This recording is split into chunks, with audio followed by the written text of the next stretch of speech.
त्याने प्रेमात फसवले. मी त्याच्यावर अगदी जीवापाड प्रेम केलं होतं, स्वतःपेक्षा जास्त. कदाचित त्याला माहिती होतं की मी खूप हळवी आहे, मी त्याच्यावरती खूप प्रेम करते. या सगळ्या गोष्टींना त्यानं कुठेतरी फाटा दिला. मी त्याच्यावरती इतकं प्रेम करत होते. इवन मी माझ्या घरच्यांच्या सोबत खोटं बोलले होते. एक्स्ट्रा लेक्चर आहे सांगून त्याला वेळ द्यायची, त्याच्यासोबत बोलायची, भेटायची. मला त्याच्याकडनं कुठल्याच गोष्टीची अपेक्षा नव्हती.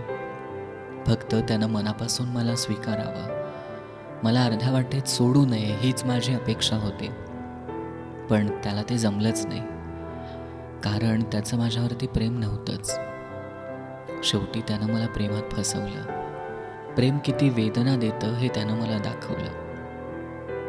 मला वाटलं नव्हतं माझ्या आयुष्यात असं काही घडेल आणि मला इतक्या वेदना सहन कराव्या लागतील.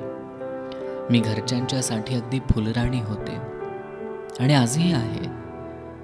आजही विचारतात, इतकी उदास का असतेस? त्यांना काय सांगणार?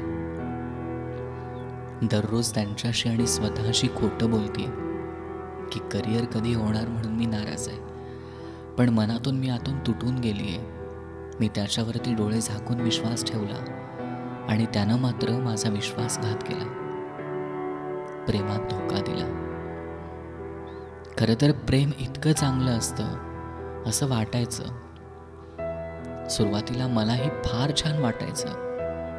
त्याचं बोलणं, त्याचं हसणं, अगदी वाटायचं की हा माझ्या स्वप्नातला राजकुमार आहे. हिरो असणारा कधी तो विलन झाला मलाही कळलं नाही. पण एक गोष्ट नक्की आहे, आता मी परत आयुष्यात कोणावरच प्रेम नाही करू शकत. कारण ज्याच्यावरती मनापासून प्रेम केलं त्यानंच मला धोका दिलाय. मला वाटायचं प्रेम खूप सुंदर आहे, एक अनुभव आहे, एक अनुभूती आहे. पण आत्ता वाटतंय प्रेम किती वेदना देतं. प्रेम काळीज चिरतं. प्रेम लोकांना मनातून उतरून टाकतं. प्रेम लोकांना नजरेतून नाहीसं करतं. आता फक्त प्रियकरावरच विश्वास नाही असं नाही आहे. आता प्रत्येक पुरुषाचा मला तिरस्कार वाटायला लागलाय. मला नको आहे कुठलाच पुरुष माझ्या आयुष्यात, कुठल्याही नात्यानं. ना मित्र नको, ना प्रियकर नको, ना नवरा नको, काहीच नको. कारण फक्त प्रियकरावरचा विश्वास तुटलाय असं नाही, पूर्ण पुरुष जातीवरचा विश्वास तुटलाय. इतकं माझं मन रडतंय, इतकं माझं मन बोथट झालंय. आता नको कुठलं प्रेम, आता नको काहीच मला. कारण प्रेमामध्ये मी कित्येक रात्री रडून जागली आहे. त्याच्यासमोर भीक मागितली होती, त्याच्यासमोर हात पसरले होते की मला सोडून जाऊ नको.